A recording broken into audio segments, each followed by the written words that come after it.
komitmen antara BPKP dengan para inspektur di seluruh provinsi Sulawesi Selatan untuk mengawal pelaksanaan pemulihan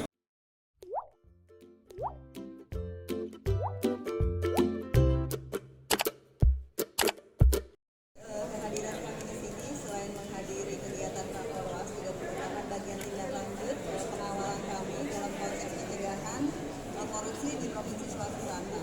Ini merupakan rangkaian kegiatan menindaklanjuti kegiatan kami di 2-3 minggu yang lalu, bahwa kami di Sulawesi Selatan akan fokus mengawal pada konteks perencanaan, penganggaran, dan pengadaan barang dan jasa. Pada hari ini tadi telah diselenggarakan Rakorwas yang dihadiri oleh kepala daerah dan juga APIP. Di situ kami meminta terbentuknya peta risiko, jadi setiap pemerintah daerah punya pemetaan terhadap risiko-risiko yang ada, kemudian nanti dikawal oleh APIP, diasistensi oleh BPKP, dan kami di KPK akan memonitor. Jadi kami harapan dari sini nanti akan diselenggarakan proses pengawalan dari perencanaan. Mungkin itu aja.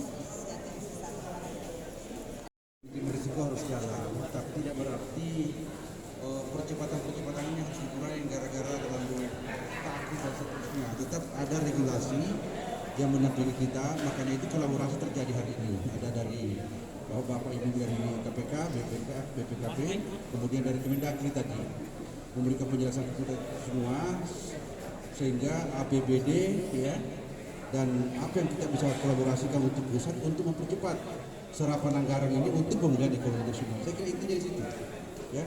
Jadi terima kasih, malah tolong disebarluaskan bahwa dengan kondisi yang ada untuk percepatan ini harus secara simultan dilakukan untuk proses pembangunan dan pemulihan ekonomi nasional. Saya kira itu saja.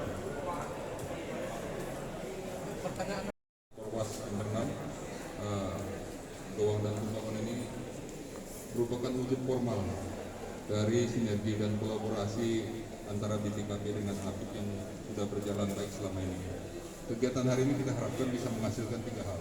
Yang pertama adalah peta pengawasan yang dikolaborasikan, yang kedua desain pengawasannya, dan yang ketiga yang terkait dengan action plan untuk pelaksanaan pengawasan itu sendiri. Sehingga diharapkan kegiatan ini bisa memberikan nilai tambah yang maksimum ya, berupa informasi-informasi yang kalau dikapitalisasi bisa memberikan masukan untuk pengambilan keputusan oleh para pihak terkait. Demikian saja, terima kasih. Miliaran itu gimana Bu? Apakah ada catatan-catatan sehingga ke depan tidak terjadi lagi KKN di Pemprov Sulsel ini? Jadi memang kita mengklasifikasikan kegiatan PBJ sesuai dengan risikonya masing-masing. Kalau yang 0 sampai 50 juta, kita akan mendorong Pemprov untuk membangun UKPBJ, membangun seperti bela pengadaan atau MBIS market atau apa ya, kayak di Topet itu, Mbak. Jadi nanti tinggal kayak ya. Kemudian nanti ada lagi yang di katalog bisa sektoral, bisa macam-macam. Jadi nanti metodenya akan lebih transparan. Kayak kita belanja di di Tokopedia atau apapun gitu ya. Marketplace ya, istilahnya marketplace. Kemudian yang kedua, kalau untuk yang di atas 200 juta kita mendorong untuk pemerintah seluruh Pemda untuk segera mengupdate di sistem informasi rencana umum pengadaan yang sudah ada di LKPP. Ketepatan waktunya, jangan terlambat, dan seterusnya. Khusus untuk proyek-proyek yang bernilai besar, ini yang akan dikoordinasikan di dalam peta risiko tadi, sejauh mana risikonya.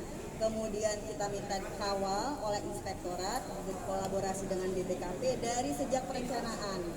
Jadi jangan sampai miss, jangan sampai nanti perencanaannya anggarannya sudah besar, tidak bisa direalisasikan dalam 1 tahun, infrastrukturnya terbengkalai dan lain-lain. Itu kita sudah mitigasi dari awal untuk proyek-proyek yang besar.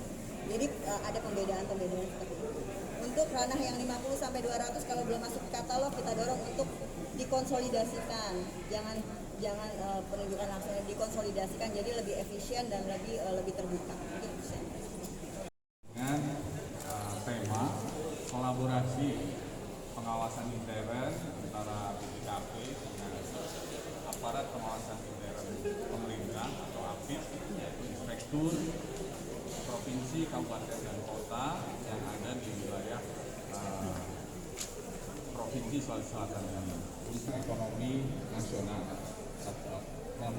menjadi program pemulihan ekonomi nasional khususnya di wilayah Provinsi Sulawesi Selatan. Untuk itu kami juga mengundang para narasumber yang hadir di samping saya. Terima kasih Ibu Niken, Ketua Satgas KPK RI mewakili pimpinan KPK. Kemudian narasumber yang kedua dari Kementerian Dalam Negeri, Pak Erwin, Inspektur 3, beliau hadir secara virtual tadi karena satu dan lain hal. Kemudian narasumber yang ketiga tentunya adalah Kepala Perwakilan BPKP Provinsi Sulsel, Bapak Arman Sahri Harhab, dengan moderator Pak Sekda, dan kami mengucapkan terima kasih atas fasilitasi acara ini sehingga berjalan lancar.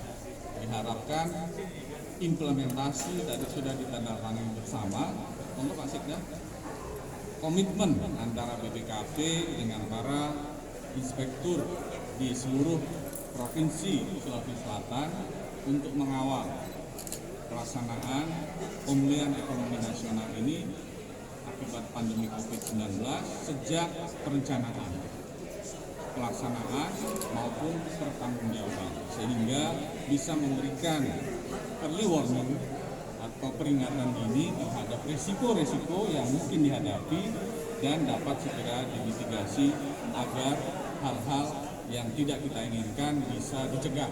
Dan itu tadi juga ditegaskan oleh narasumber dari KPK Ibu Niken.